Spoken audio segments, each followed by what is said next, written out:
শীতকাল মানেই পিঠা উৎসব আর পিঠার কথা মনে পড়লে কিন্তু মার কথা মনে পড়ে যায়। সেই ছোটবেলার কথা মনে পড়ে যায় কিভাবে একসাথে ভাই বোন সবাই মিলে পিঠা বানাতাম আর একসাথে খেতাম, সেই সবগুলো স্মৃতি মনে পড়ে যায়। দেখেন 8:30 বাজে, রাত করে চলে গিয়েছি বাহিরে পিঠা খাওয়ার জন্য। তো ছেলে মেয়েকে নিয়ে এই তো রেডি হয়েছি, আজকে আমরা পিঠা খেতে যাব। এর আগে কখনো বাহিরে এভাবে শীতের মধ্যে বাহিরে পিঠে খাওয়া হয়নি, তো আজকে প্রথমবার আর কি ট্রাই করব। তো আমরা অনেক খুশি, ছেলে মেয়ে অনেক খুশি, আমার মেয়ে অনেক খুশি যে ও বাইরে যাবে পিঠা খেতে। ওকে জিজ্ঞেস করতেছিলাম কি পিঠা খাবা, ওরা দুজনেই বলতেছিল ভাপা পিঠা খাবে। আর আমার পুচকুটা তো জানেই না ভাপা পিঠা কি। মানে আমার ছেলে তো মনে হয় এই প্রথম আর কি কোনো পিঠা ট্রাই করবে বা খাবে, কারণ এর আগের বার ও অনেক ছোট ছিল আর এবারকা ও আর কি একটু বড় হয়েছে, তো ও বুঝে মানে মুখ দিয়ে বলতে পারে পিঠা, কিন্তু এখনো খায়নি, তো আজকে ওর প্রথম হবে। ভাগ্য খারাপ, বাবা মারা যাওয়ার পরে বাবার বাড়ি হারাইছি আর শ্বশুর মারা যাওয়ার পরে শ্বশুর বাড়ি। তো শ্বশুর বাড়ি নাই, বাপের বাড়ি নাই, তাতে কি হয়েছে, আমরা একাই চলে যাব পিঠা খেতে। আমার ফ্যামিলি যেহেতু আছে, আমার হাজব্যান্ড আছে, আমার সন্তান আমার সাথে আছে, আর কি লাগে আলহামদুলিল্লাহ। তো আমরা এই তো রেডি হয়ে বের হয়ে গেছি পিঠা খেতে। বাহিরে প্রচুর পরিমাণে ঠান্ডা, মানে আমি তো শীতে কাঁপতেছিলাম যে এত ঠান্ডা কেন। তো যেহেতু বাসার সামনেই যাব পিঠা খেতে, সেজন্য আর বাইক নিয়েই নেই, আমরা হেঁটেই মানে বের হয়ে গেছি। তো হাঁটতে হাঁটতে যাইতেছিলাম, কিছু দূর হাঁটার পরে সামনে একটা পিঠার দোকান ছিল, কিন্তু সেখানে ভাপা পিঠা ছিল না।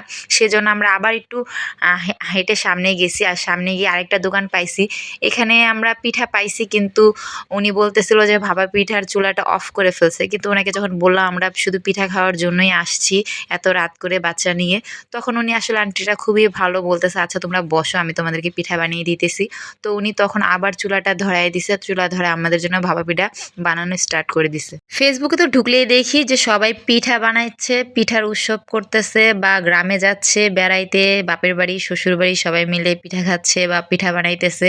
তো এগুলো দেখলে সত্যি আসলে অনেক মন খারাপ হয়। তো আমার হাজব্যান্ড বলতেছে মন খারাপ করো না, চলো আমরা বাইরে গিয়ে একসাথে খাবো। আসলে আমি পিঠা বানাইতে পারি না, তাই আর কি ঘরে বানানো হয় নাই। তো ভাবতেছিলাম আমরা বাইরে গিয়ে খাবো। তো বাইরে মানে এসে কিন্তু খাওয়াটার মজাই আলাদা, তাই না বলেন? তো এখানেই তো আমরা আইসা চিতল পিঠা খাইতেছিলাম ভর্তা নিয়ে।